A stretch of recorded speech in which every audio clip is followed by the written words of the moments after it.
Hello viewers, আসসালামু আলাইকুম। Welcome to my new episode. আজ আপনাদেরকে দেখাবো 2024 সালের পবিত্র ঈদ উল ফিতরের ঈদ যাত্রা কেমন ছিল। অপারেটর হিসেবে থাকছে সাতক্ষীরার স্থানীয় অপারেটর সাতক্ষীরা লাইন। আমার যাত্রা শুরু হয়েছিল ঢাকার কমলাপুরের পাশে মানিকনগর বাস স্ট্যান্ড থেকে।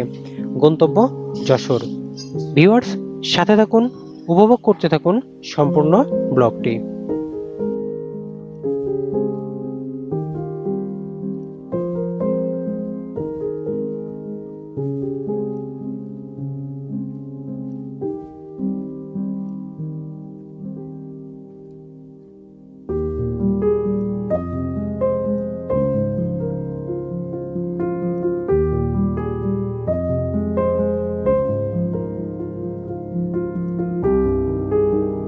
মানিকনগর থেকে বাস ছিল সকাল 7:30-এ।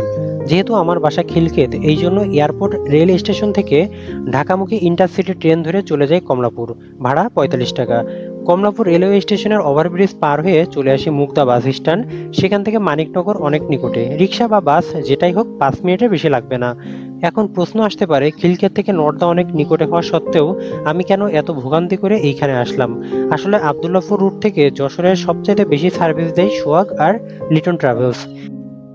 আর দুইটা বাসই আমার অনেক পছন্দের, আর আমার একাধিক ব্লগও করা আছে এই দুইটা বাস নিয়ে। এই জন্য চাচ্ছিলাম ভিন্ন কিছু আপনাদেরকে দেখাতে। ঈদের সময় সামনে সিট পাওয়ার একটা ব্যাপার থাকে, সবকিছু মিলিয়ে সাতক্ষীরা লাইন ব্যাটে বলে মিলে যায়। আর একটা ব্যাপার, আমি হয়তো খিলখিয়া থেকে ডিরেক্ট রায়দা বাসে মানিকনগর আসতে পারতাম, কিন্তু রেল জার্নি আমার বরাবরই অনেক পছন্দের, এই জন্য ট্রেনে চলে আসি। 7:25 আমাদের বাস কাউন্টারে চলে আসে। বাস দেখে কিছুটা খুশি হয়ে যাই, কারণ বাসটি ছিল ওয়ানজা মডেলের, রেজিস্ট্রেশন 146928 এক্স এনা। মানিকনগর থেকে 7:38 এবং ধুলাইপাড় থেকে সকাল 7:52 বাস ছেড়ে এক্সপ্রেসওয়ে ধরে বেশ গতির সাথে আমাদের বাস চলতে থাকে। শুরুতে কিছুটা বেপরোয়া গতিতে চলার পর যাত্রীদের অভিযোগের প্রেক্ষিতে গাড়ি নিরাপদ গতিতে চলতে থাকে।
সকাল 9টা 10 মিনিটে সিসিবিএল রেস্টুরেন্টে যাত্রা বিরতি দেওয়া হয়। এই রেস্টুরেন্টটা আমার কাছে বেশ ভালোই লাগে, কারণ সাম্পানের তুলনায় এখানে দামটা একটু কম। আর এখানে বেশ খোলামেলা পরিবেশ, দুই পাশে বিস্তীর্ণ মাঠ। আর এখন রমজান মাস, আর যেহেতু সকাল 9টা বাজে, নামাজ বা খাওয়া কোনো কিছুই ছিল না, এই জন্য আসলে আমি সমস্ত টাইমটা হাইওয়ের যে চলন্ত বাসগুলো আছে তাদের সাথে সাক্ষাৎ করেই কাটিয়ে দিই।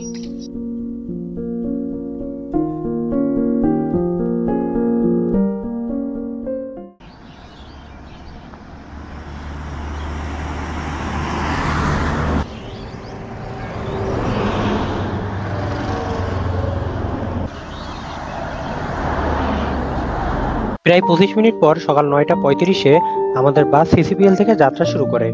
আমি সবসময় যাত্রা বিরতির পক্ষে, কিন্তু রমজান মাসে হিসেবে 25 মিনিট অনেক বেশি সময়, আমার মনে হয় 10 মিনিট এনাফ ছিল। যাই হোক, আমরা এখন যে রুট দিয়ে যাচ্ছি এটা মূলত ঢাকা গোপালগঞ্জ খুলনা হাইওয়ে। দুই পাশের গাছগুলো রাস্তার সৌন্দর্য অনেকগুণ বাড়িয়ে দিয়েছে। এই হাইওয়ের ভাটিয়াপাড়া নামক স্থান থেকে যশোর বেনাপোলের রুটটা আলাদা হয়ে গেছে। এবার আপনাদেরকে সাতক্ষীরা লাইন নিয়ে কিছু ইনফরমেশন দিই। আনুমানিক 2020-21 সালে কোভিড মহামারীর মধ্যে 5 ইউনিট অশোক লেন নিয়ে যাত্রা শুরু করে অপারেটরটি। শুরুতে রুট ছিল শ্যামনগর সাতক্ষীরা যশোর ফেরিঘাট হয়ে গাবতলী শ্যামলী। ধীরে ধীরে বহর বড় হতে থাকে। বর্তমানে 11 ইউনিট অশোক লেনের পাশাপাশি 7টা হিনো ওয়ানজে বাস রয়েছে, তার মধ্যে 2টা ওয়ানজে ইকোনমি এসি। পদ্মা সেতু চালু হবার পর ফেরিঘাটের পাশাপাশি কিছু গাড়ি পদ্মা সেতু হয়ে চলাচল করে। শ্যামলী, আবদুল্লাহপুর, মানিকনগর থেকে পদ্মা সেতুর বাস পেয়ে যাবেন। বর্তমানে সাতক্ষীরা থেকে ঢাকা 3টা রুটে সার্ভিস দিয়ে যাচ্ছে।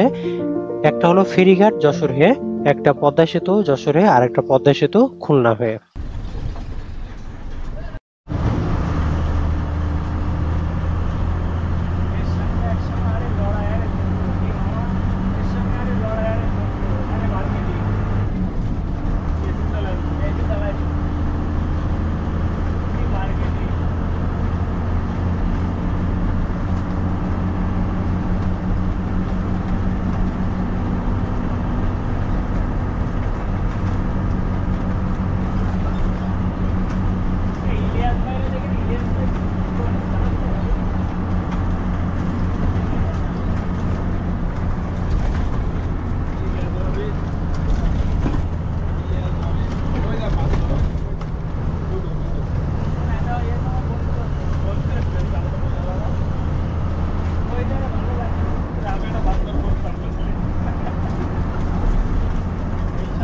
সাতক্ষীরা লাইনের সাথে আজ আমার প্রথম ব্লগ হলেও আজ নিয়ে 5বারের ট্যুরমেট। আমি দীর্ঘদিন ঢাকার কল্যাণপুর শ্যামলী থেকেছি, তখন প্রায় জার্নি করেছি যখন অনলি ফেরি রুট ছিল। সাতক্ষীরার গাড়িগুলা যেমন Satkhira express, Satkhira line, SP, golden line আমার বরাবরই ফেভারিট ছিল, কারণ যশোরের পর কোনো স্টপেজ ছিল না, যথেষ্ট স্পিডে চলতো আর সার্ভিসও যথেষ্ট ভালো ছিল। বাট সাতক্ষীরা লাইন বাদে সব গাড়িরই একটা কমন প্রবলেম ছিল যে এক্সটেরিয়র ইন্টেরিয়র দুইটার অবস্থায় নাজুক। বাট সাতক্ষীরা লাইনের ইন্টেরিয়র বরাবরই ভালো পেয়েছি, কিন্তু আজ আমার ট্যুরমেট যেটা, তার ইন্টেরিয়র খুবই বাজে ছিল আর সার্ভিসও আগের 4বারের তুলনায় যথেষ্ট দুর্বল পেয়েছি। যেহেতু আগের 4বারের সার্ভিস ভালো পেয়েছি, সেটার প্রতি সম্মান দেখিয়ে আজ জার্নির নেগেটিভ দিকগুলো প্রকাশ করলাম না, তবে আশা রাখি ম্যানেজমেন্ট ব্যাপারগুলোর দিকে খেয়াল রাখবে। এমনিতে সাতক্ষীরার স্থানীয় অপারেটরগুলা ঝরে পড়ার প্রবণতা অনেক বেশি। জ্বলন্ত এক্সাম্পল সাইরা, সংগ্রাম, কে লাইন। রানিং অপারেটরের মধ্যে একে এসপি খুব দাপটের সাথে শুরু করলেও একে তো প্রায় নিশ্চিহ্ন, আর এসপি এর এক্সটেরিয়র গুলা দেখলে মনে হয় না এদের বহরে এক সময় মার্সিডিজ বেঞ্জ বা হুন্ডার মতো গাড়ি ছিল। আশা করি সাতক্ষীরা লাইনের এমন কন্ডিশন না হোক।